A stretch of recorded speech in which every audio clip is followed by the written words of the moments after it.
Imagine being a new father, filled with hope and joy, trapped upside down, deep inside a dark cave, hanging. Blood rushes to your head. You feel dizzy, disoriented, getting weaker by the second, struggling to stay conscious. The thought of never seeing your family again burned inside your mind. This is the agony that describes John Jones' last minutes alive inside the Nutty Putty cave. The Nutty Putty tragedy is a heart-wrenching tale. It digs into the depths of human resilience and the fragility of life. In the remote Utah cave, exploration turned to horror.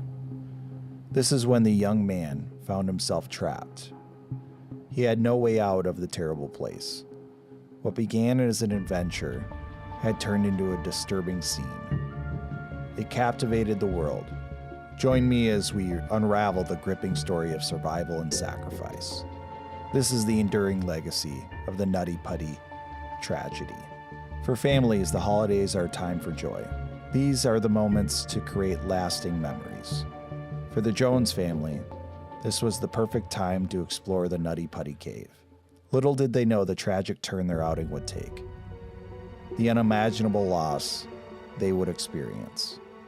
John Jones joined his loved ones in venturing into the depths of the Nutty Putty cave. It is nestled in the Utah desert near Salt Lake City. John hadn't explored this particular cave before. He had past caving experience across various Utah caves. Most of these experiences were with his brother. He was a seasoned caver. John's life had taken on a new dimension of responsibility. He was married and had a child. He was also pursuing his medical degree at the University of Virginia. This was a commitment that filled his days with a demanding schedule. Despite his busy routine, the Thanksgiving break provided a much-needed opportunity. It allowed him to reconnect with his family and unwind. The family was eager to make the most of their time together. They opted for a day of outdoor adventure. They settled on Nutty Putty Cave as their destination. It had been categorized as a beginner's cave by many. It promised a day of exploration and bonding amidst the holiday season. The Nutty Putty Cave had fascinating tunnels. These areas appealed to explorers at all levels. On such a spot was the maze room. It was a labyrinth. The layout had tunnels weaving around boulders. Then there were steep cliffs. The slide offered a thrilling experience. The entire room sloped down at a 45-degree angle. It had a guiding rope to aid adventurers on their journey. Most of the cave system was well mapped and traversable. However, there were renowned sections that posed greater challenges. The birth canal and the aorta crawl stood out. They were particularly daunting passages. It required a skill level and courage beyond what most cavers possessed. The narrow and confining spaces tested the limits of most experienced cavers. It added an element of intrigue and exploration to the Nutty Putty Cave. Despite the well-known challenges of the Nutty Putty Cave, people still encountered difficulties, mostly when navigating through tight squeezes.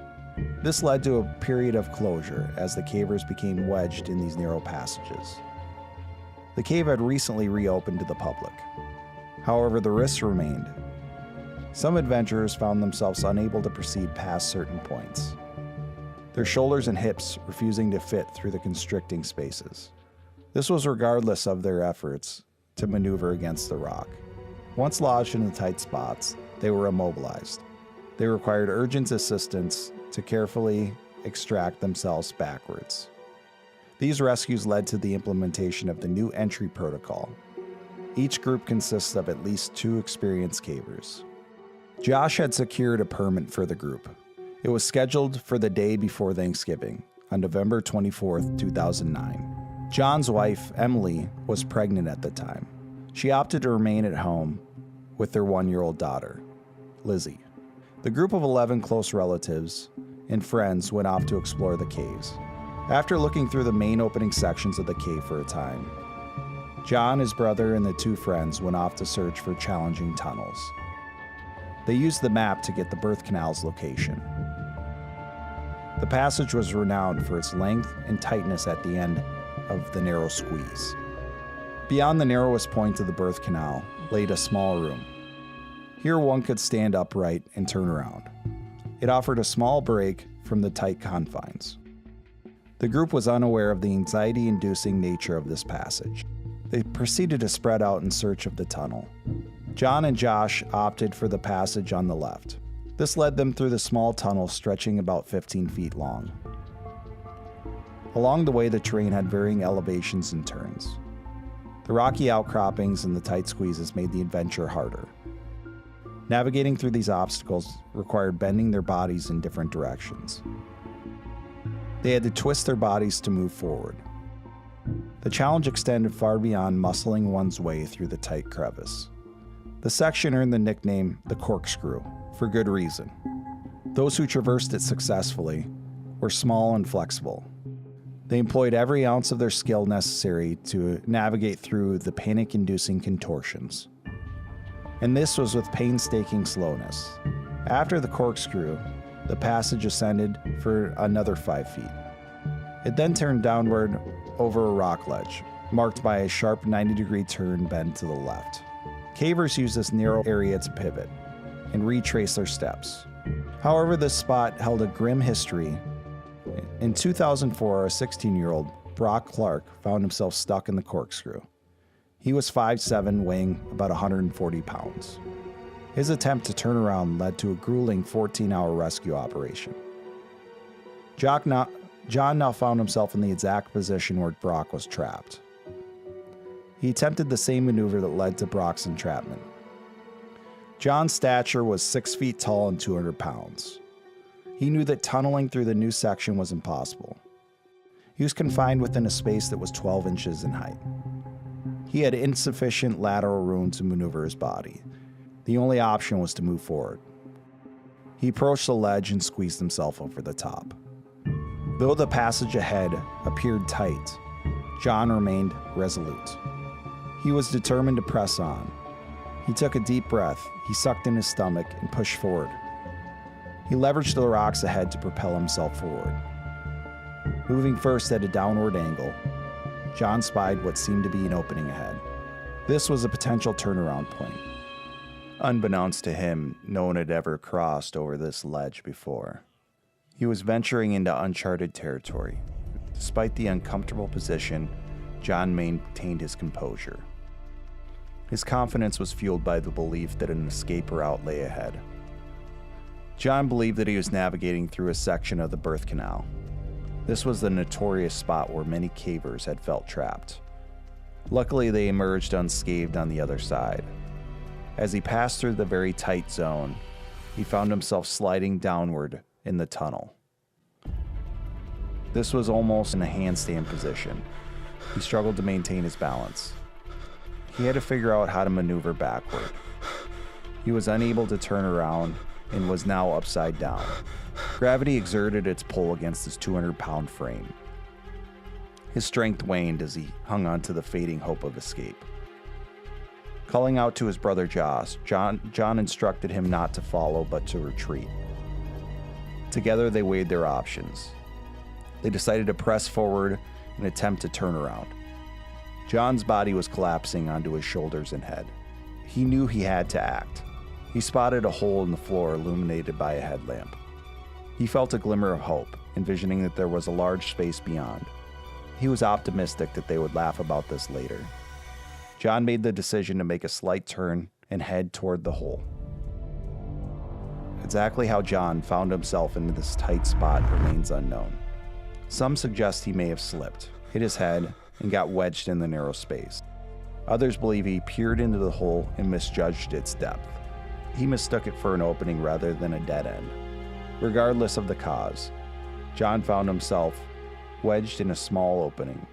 This was the bottom of the tunnel, quite narrow, 18 by 10 inches, not larger than the screen of a laptop computer. He was almost completely upside down at a 70-degree angle. He spent a lot of time pushing himself back upward. John's situation escalated as his attempts to free himself failed. He became wedged further into the passage. He was completely upside down with his arms pinned.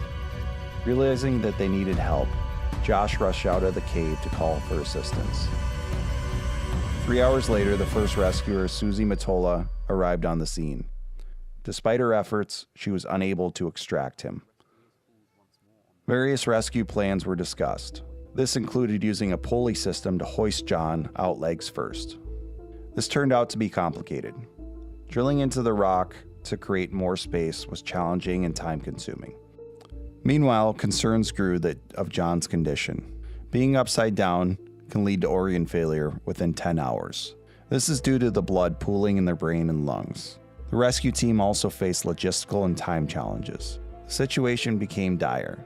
The team had to act quickly to extract John and save his life. John's deteriorating condition became terrifying. His heart struggled to pump blood. He was now exposed to the risk of cardiac arrest. Susie Matola noticed fluid pooling in his lungs. The situation was quickly deteriorating. Immediate extraction was the primary goal. Several attempts were made using ropes and pulleys. However, John's position in the unstable cave structure made things difficult. The rescuers kept calm and ensured that he maintained communication with Emily. Unfortunately, John's condition worsened. After several attempts, disaster struck. A piece of the rescue system failed, causing John to slide back into the crevice. The lead rescuer also sustained injuries in the process. The team was now exhausted and desperate. Efforts to free John also included drilling into the rock. Nothing could stop John's condition from deteriorating further. In a heartbreaking turn, John went into cardiac arrest. Emily kept encouraging him. Sadly, rescue efforts were futile. Rescuers suspected the worst. A brave paramedic confirmed what everybody dreaded to hear. John had breathed his last breath. This marked the tragic end to the rescue mission. On Wednesday, November 25th at 11:56, John was pronounced dead. The rescue teams had worked for 24 hours straight, attempting to extract him. In a sad ending, they were unable to free John from the upside-down position in the cave. John survived an extraordinary 27 hours in this inverted state, 3 times longer than expected. The 6 rescue personnel who reached out to John showed true heroism. They entered a hazardous, unmapped portion of the cave to aid in the rescue. They faced numerous risks, yet they remained selfless, composed, and unwavering. They were committed to the impossible task. It was clear that recovering John's body was impossible. He was left to rest in the depths of the Nutty Putty cave. The entire cave system was sealed off with concrete and never to be explored again. A plaque was placed in his memory. It commemorated John's life. It also highlights the tragic events that unfolded. This was a day supposed to end with laughter and celebration. Instead, it became one of devastation and tragedy. The Nutty Putty Cave has since been closed due to the tragedy. Let us know your thoughts in the comments section below. And remember to subscribe to the channel for more videos like this. See you in the next one.